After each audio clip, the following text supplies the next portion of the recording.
Pozdravljeni vrtičkarji, danes se bomo posvetili sajenju aronije, goji jagod in pa sibirskih borovnic, ki veljajo v zadnjih letih za posebnosti med jagodičem. Seveda vse te rastline sadimo v navadno vrtno zemljo, ko izkopnemo sadilno jamo, gledamo, da je široka 40, globoka 40 cm. Seveda na začetku pa na dno sadilne jame lahko dodamo sadjarsko gnojilo, ki vsebuje nekoliko več kalija in je pomembno za plod. Kar se tiče globine sajenja, sadimo na globino lončka, sadika pomikamo oziroma niveliramo navzgor in navzdol, s tem si lahko pomagamo tudi z lopato in ko dosežemo višino lončka, je pravzaprav globina sajenja prava. Pri zasipavanju same sadike dodamo organsko gnojilo, sami smo dodali organsko gnojilo drobnejše granulacije, ki je nekoliko hitreje dosegljivo samim rastlinam, vse skupaj pa seveda zmešali skupaj z zelenimi kockami, ki enostavno pomagajo rastlinam kasneje v vegetaciji.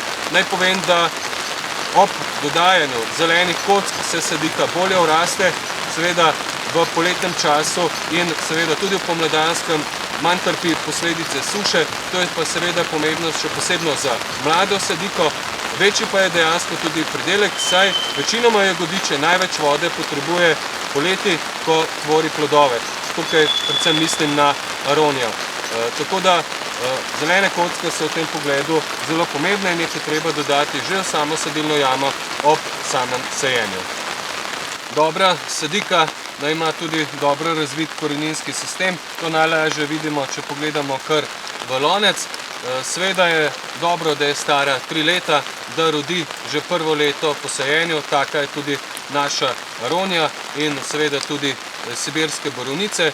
Kar se tiče velikosti jagod, izbiramo sorte z velikimi jagodami, tole je aronija sorte Nero, ki ima največje jagode.